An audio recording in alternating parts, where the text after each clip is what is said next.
Welcome to Withdraw Consent. I'm Jack. I want to talk about BLM riots, Summer of Loves and stuff like that, and whether or not they're coming. But I want to ask you a question. It's kind of in line with the Snopes video that I did last week about them jumping Joe Biden and the Charlottesville debunking and all of that.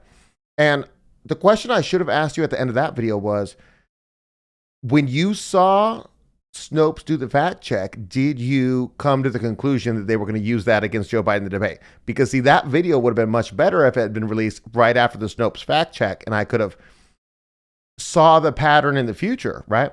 And so Victor made this episode, and I'm going to put it as the first link, probably the only link in the description below, and it's called "What Tiers Your Political Thinking" or something like that. And he breaks down the three different tiers of political thinking. If you're a newer viewer and you want to see that, I think he breaks it down very well. So check that out if you haven't seen it. Anyways, so when it comes to the Black Lives Matter riots and stuff, right? So you've got, I'm just going to make this up. So you got a tier one thinker who says, man, every once in a while the cops do something terrible to a black guy and then there's all these riots. Okay, I mean, whatever, just happens randomly. Tier two thinking, and I like Tom McDonald, don't get me wrong, is his Black Lives only matter once every 4 years type of thinking, right?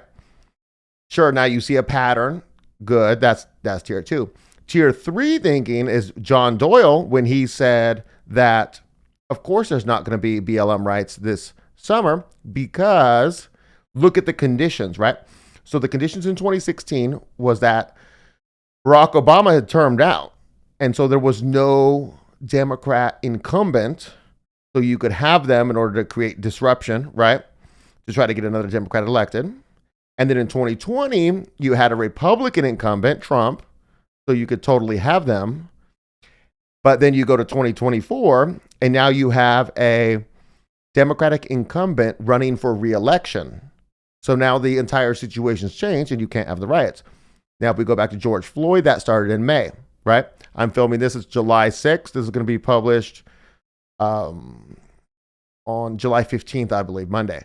So I believe that's the date. So anyways, why are there no riots yet? Now, conditions could have changed between July 6th and July 15th. But so I wanted to tell you about that. But now I want to look at a future scenario for this election cycle. Because, see, after the debate, with now talks of Joe Biden dropping out, and he may have dropped out by the time this has been published, think about the scenario that puts us in.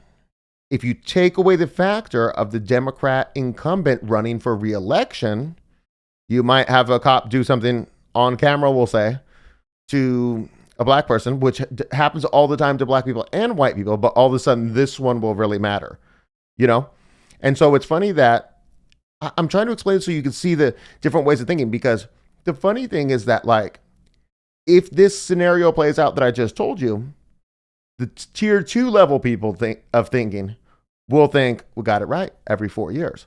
But they didn't, because they didn't understand the intricacies of the pattern.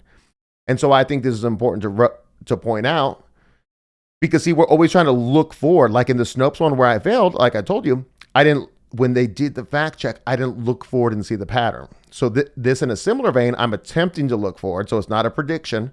I'm just trying to make you aware of the possibility that if Joe Biden steps down, all of a sudden something might happen. And if it does, then this video will age very well. If not, then I think this episode is good, because we all want to become the people who, when they see the Snopes fact check, they figure out the pattern in advance. Anyways, that's what I got for you. On Wednesday, I'm going to answer the question of whether or not JFK told AIPAC to register as under FARA, right? And it turns into a whole story that's so interesting. I'm researching all this stuff that I don't even know. Even though I know a lot about AIPAC and stuff, I think it's going to be pretty interesting. I hope to see you there.